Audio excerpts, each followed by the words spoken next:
Luke and Pete show. It's Monday. It's a Monday, the 26th. At the end of the last show, you said that it would be good if the well, I don't even think you said that it would be good if the world didn't end. You said we will see you on Monday if the world hasn't ended. Maybe the world has ended.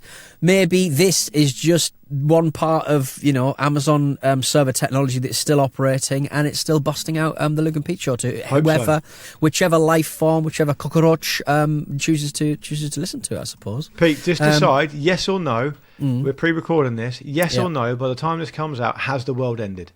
I'm going to say no. I'm going to say no. Safe bet. Because I believe in the GOP. I believe in those senators. Some of that shit it round for the world. It's been mental.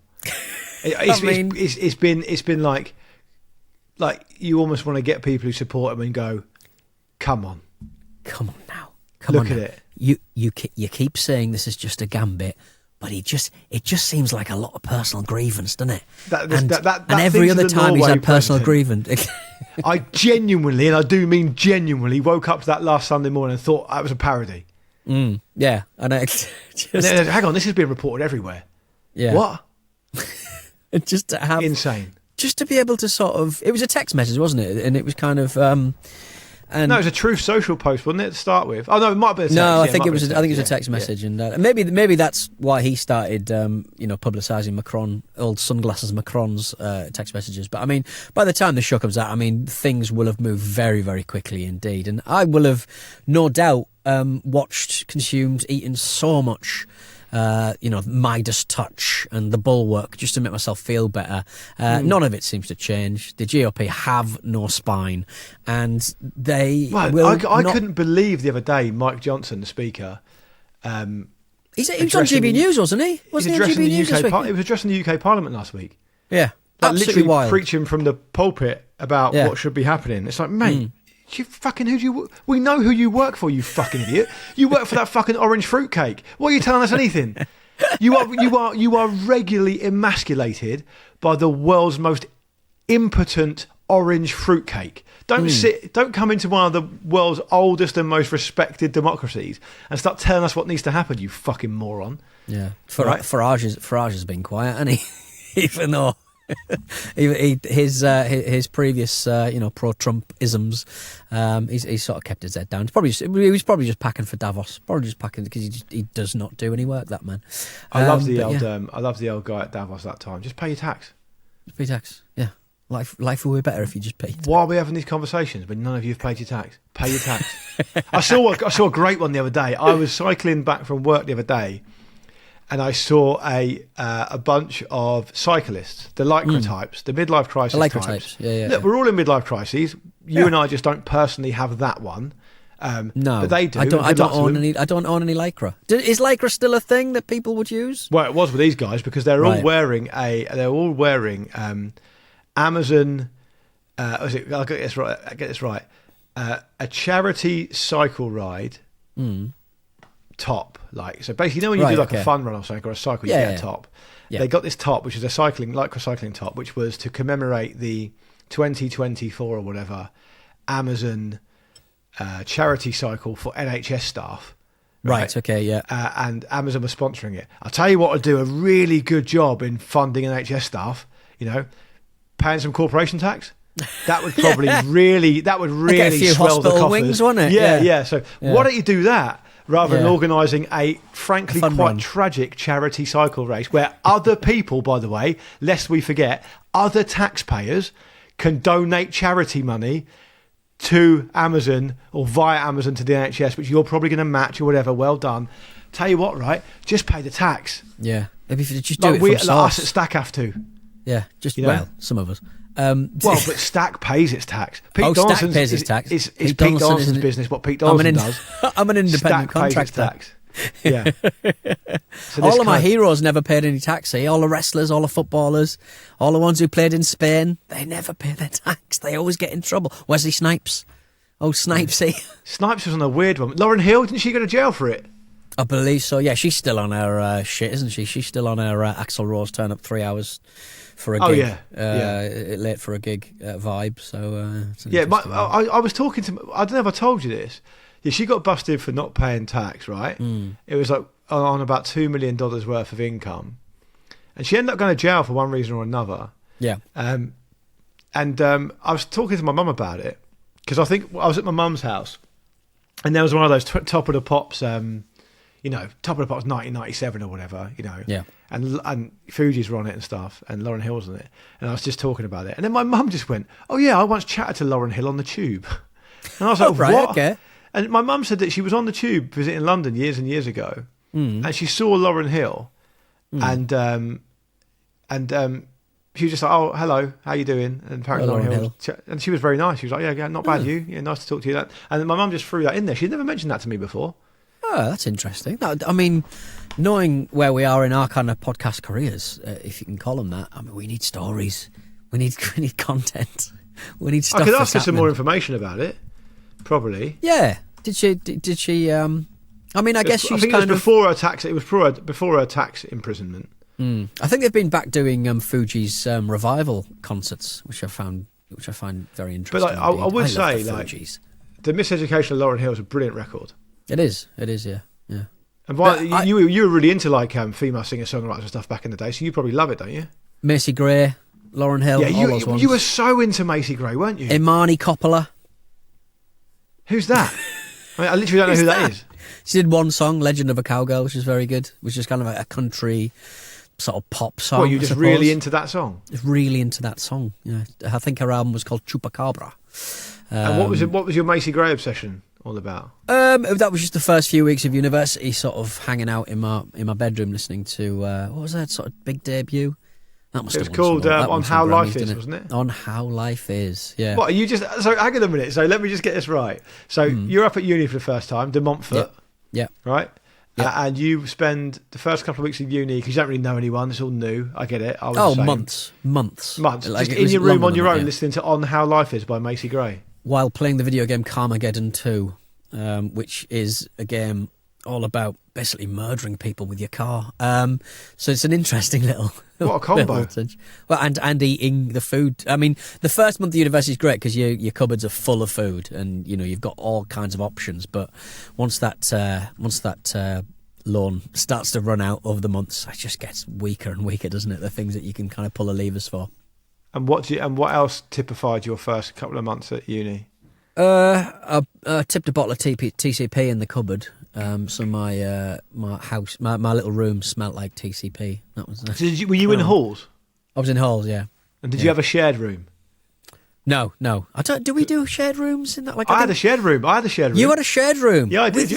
With your interests and constitution. What are you talking about? I'm just saying. He was much weirder than me. Your personality's too big for a shared room. Imagine being thrown into it. He found that out, but he was definitely weirder than me. That's proper American. What did he get up to? What did you get up to? He was a bit of a nerd. He was really into computers. Right. He was fine, really. Carmageddon? Do you want to give him a text? See if he's Carmageddon. But the thing was, like, it's quite weird looking back on it because, I'm in my mid-40s now and married and stuff and a parent, so it's a completely different, ecosystem. But when I look back on it, it's quite weird to be... I knew I was going into a shared room with someone I'd never met before. Yeah. And it was I was excited for it. These days, that's worst nightmare stuff. I don't want to live next to someone. It's like American though, isn't it? Like American people are used to sort of bunking and, No, my halls in the first time I went to uni was about 12-ish rooms. Yeah. All with 2 lads in them. Was everyone shared then? Okay, yeah. Right. Yeah. I think there was one room that had 3 lasses in it and that was it. I was the option we had at our uni, mate, there was an option at our uni in one of the halls because it was a complex of different buildings and it's actually an old RAF site. Yeah. So some of the halls were all named after old Second World War kind of heroes and stuff. So one of them was called Lawrence Hall, which was named after T.E. Lawrence. Ours was McKenna Hall. I can't remember who it was named after, but anyway, one of the halls had a dorm where they literally had, I think, between 15 and 20 lads living in it. Like it was one of those like a barracks, boot camp barracks. Yeah. Nice. Okay. Right. That's imagine living in one of them. That's a different. They lived in there for a year. Yeah. I mean, at uni. Yeah, I mean, you would be absolutely gagging for your own place after that, wouldn't you? I suppose. But yeah. I mean, having your own room, I didn't realise I was in such I mean, I did go to De Montfort. They've got a trip, and to be fair, my halls was miles away from the actual university, so there was enough. There were enough sort of like pitfalls to. Was yours catered? Mine was also catered. Catered? Yeah. I mean, one good, one bad there, isn't it? I think you could get but catered the food halls, was appalling, but we got Yeah. breakfast and dinner every day. What was your main kind of food groups what was your main? So you could have like a full English breakfast every day. Really? For breakfast, That's absolutely well. But that's easy for a cook to cook, isn't it? It's just like a sort of hotel breakfast, isn't it? They managed to fuck it up. So, wouldn't you? They managed to fuck it up. It was poor. God. It was poor quality. It was really poor quality. And then there was also like it was pretty hectic. Our halls. There was a lot of weed smoking. So a lot of like activity. Because although the halls were separated out by male and female, they're on the same site, right? Right. So, there's a lot of shenanigans. I remember like I was briefly dating this girl in one of the other halls, and you'd always see lads that you didn't really know who were dating other girls, and you weren't. I mean, it's mad to think of now, but you weren't really supposed to go into to girls' rooms and stuff. Right. Okay. Yeah. That does make sense, but I don't know how you police that. Yeah, but the thing is that you're living like cheek by jowl with these people every day, and you're sharing like community like food, like cafeteria space with them, and study room space with them, and there was a common room with like, and ultimately they're gonna get together. Yeah. Right. So there was nothing really like, that I know of. There was nothing like problematic that went on or whatever. But at one point there was a big old fight, and there was rivalry between the different halls. At one point, one of the guys smashed like a shopping trolley through the window of the other hall, and the police were called, all this kind of shit. Imagine being a police man or woman and just having to deal with that, the tedium. But you are also a police officer in like rural Surrey, so you've probably got nothing else going on. You're a dick. It's not like you're in the Met. Do you know what I mean? Getting like those little yellow kind of markers for the crime evidence and stuff, and putting them around the glass. Oh God, who did this? Yeah, that probably didn't happen. They probably just wanted to make sure someone confessed to it, so they could pay the fine and lose a deposit or something like that. Yeah. There was none of that stuff going on with you, no? No, I think I've told you about the campus security. I had to the university security. I had to go down and basically say sorry. But why? Because of someone had stolen some corns, classic student fare. But I was accused of breaking into they'd locked it up because someone had stolen all the corns, and they had to figure out where the corns had come from. So they locked up the common room as punishment, and then somebody with me broke into the room. I got in trouble. I was caught up, and basically I was asked to apologise to the university for what I'd done, but I may have used words like "this is a dictat." Here we go. Classic stuff. Recently, with my A-level history, legalise it. Legalise it.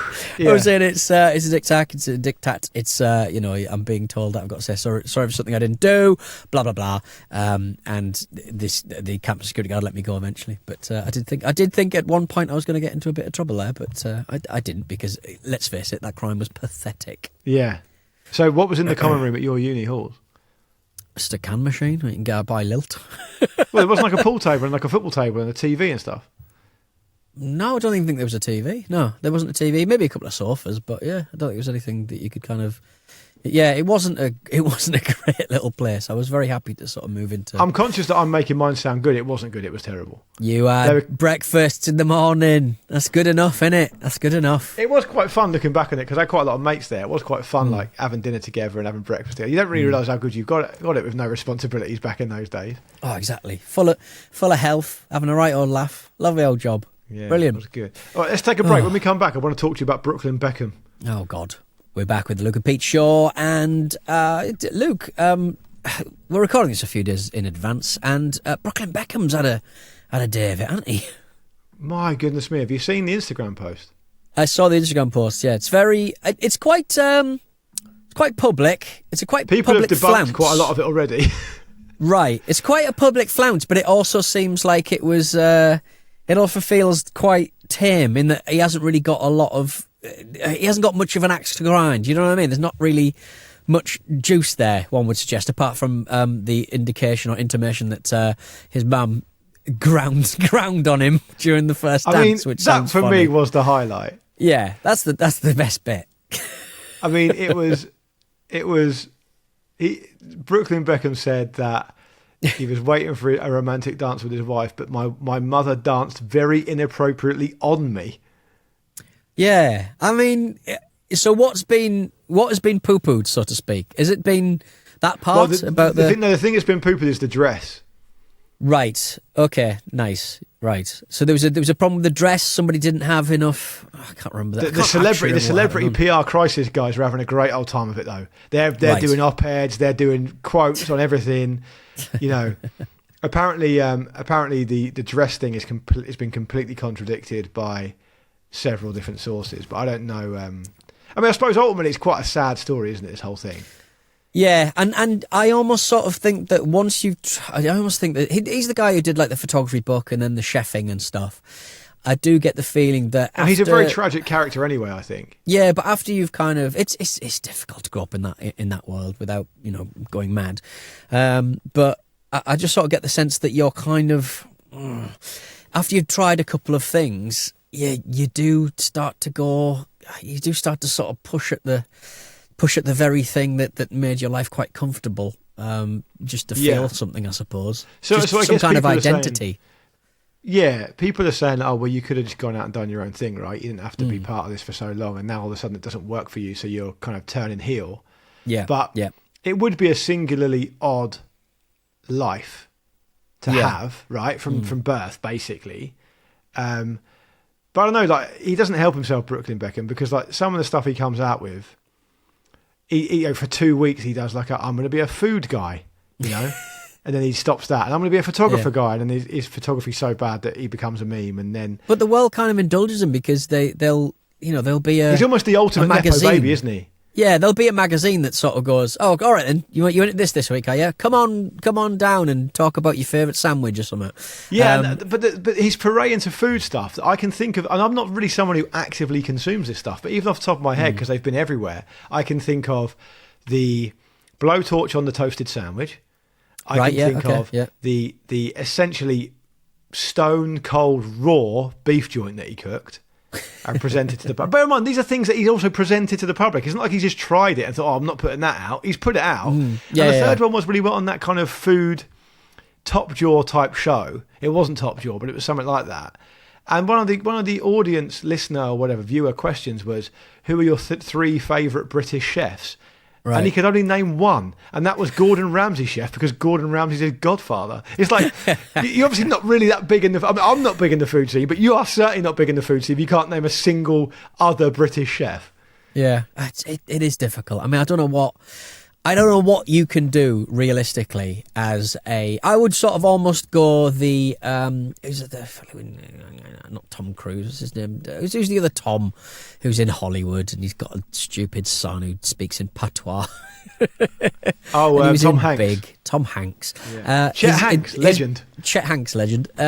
Still gets work every now and again. You see him and stuff and you're like, what's he doing? He's embarrassed him. He's embarrassing himself. Colin Hanks is an actor, isn't he? Yeah, he's done bit. So Tom Hanks' brother just does a lot of like voiceovers that are too expensive for not enough money on offer for his brother. So if he needs like reshoots and re-records and stuff, because he's got an identical voice to his brother, he just spends a lot of time doing pickups. The video games, Toy Story video games and stuff. ADR he does stuff, all the voices for that ADR. Yeah, so that must be an interesting sort of job. I think that's a nice sort of like it complements your brother's work, and it also says, I understand that I will be judged whatever I do, so why don't I just sort of pretend that I'm him? Do you know what I mean? I've got one. Yeah, lean into it a little bit. It doesn't make me a lot of money compared to my brother, but I'm happy with my lot. Sounding a bit like my brother. Did I tell you that a friend of mine? I won't name him. I've probably told the story before and named him, but I'm feeling particularly pompous today, so I won't name him. Right. He got invited to a dinner party. This is a couple of years ago. Yeah. And the person, he's friends with someone who's got a public profile. Not massively famous, but famous-ish, and done some acting and stuff like that. And he, obviously, because of the dinner party, he was 7 or 8 people, I think, being invited, and it was, I think it was for Christmas or something like that. And he went along with his, he went along with his friend because his friend didn't have a partner at the time.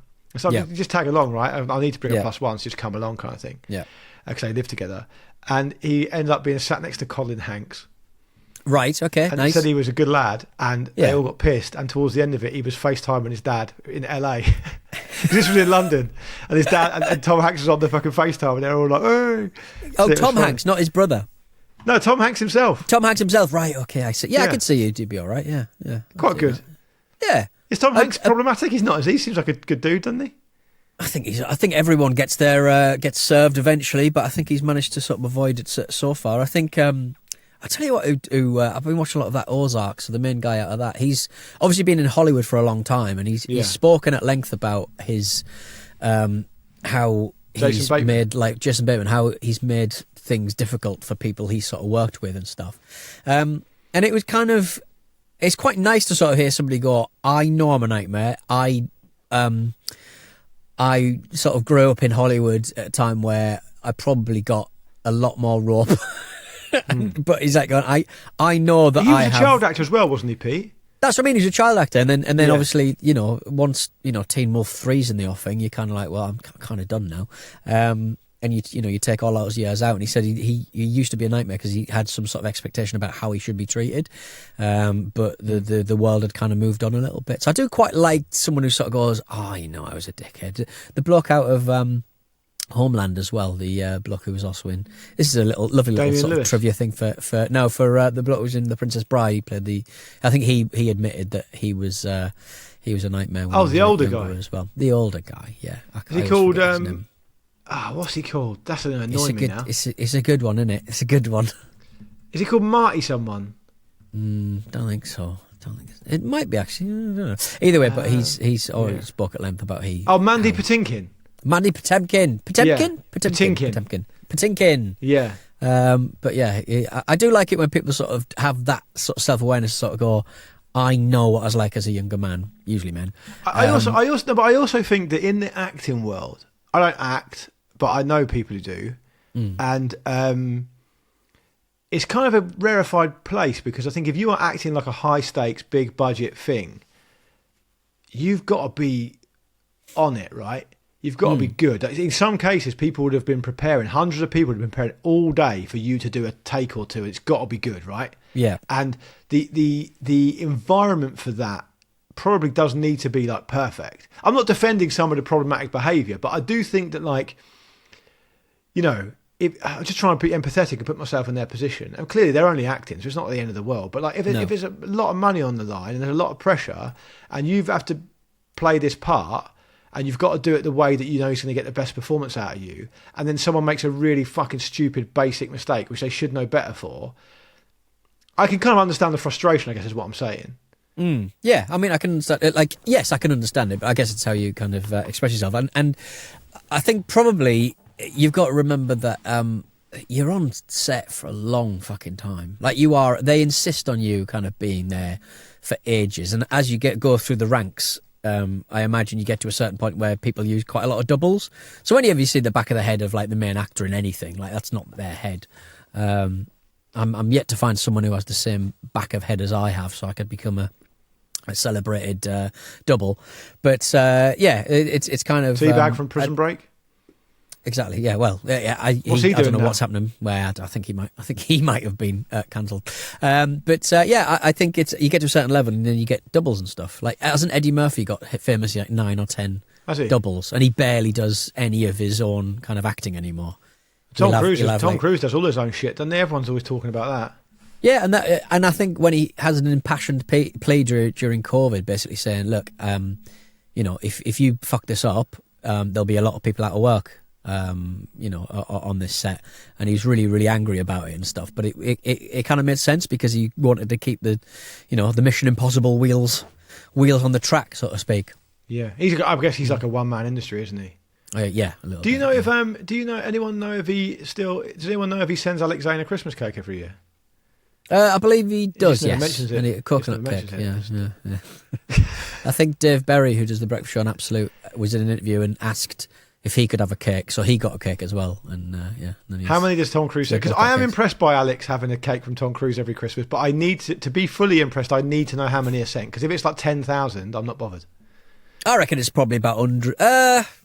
It's not. It's going to be more than 100. Tom Cruise is sending more than 100 Christmas. You reckon? Out. Yes, but it's not Christmas. I'll send you a bit of my Christmas. I've still got some Christmas cake that I made. It's a very special, specific cake. I know, but what is the nature of his relationship with Alex? Then are they really good friends or something, or is he just Alex does a lot of his premieres. I think he's done every. Okay, fine. So they have developed a relationship. I'm not besmirching Alex's good name. I like Alex. I just wanted to know the context. That's all. I think you got to keep. Yeah, but if someone sends you a cake, you got to keep posting about it. You got to tell people you've got it this year. Part of the deal because Tom's doing it to make it sound like he's a good guy. Yeah, but I mean, there's still a little bit. It's the Beckham thing. Do you know what I mean? I'll pay for the wedding, but I need you to be in the photographs. I need you to be part of Brand Beckham, please. Yeah. Well, that's what Brooklyn's problem was, wasn't it? Doesn't want to be part of Brand Beckham anymore. He's exhausted the Beckham name. He wants to be Peltz Beckham now, and he wants to do his own thing. But he can't do anything. That's the problem. That's what I'll be saying if I was his dad. You can't do anything. You can't do anything. I couldn't do anything. I couldn't do everything. You know, and I had one thing that I did really well. So find that one thing and do it, for crying out loud. What do you think D-Beck did really well? Really chasing after somebody who's taken the ball off him, 2-footing him and getting a free kick, conceding a free kick. And what then about a lot of good crossing. A lot of good sort of like, not loopy, but like rangy... I don't even know what you would call it. Like a long ball that sort of turns at the last minute. Lovely stuff. Straight into Ronaldo's path. Brilliant. What was Beckham's knighthood for? Just badgering. Just constant whining about how he should have got a knighthood. Because he did. Does that get you into some sort of like party that you wouldn't normally get into?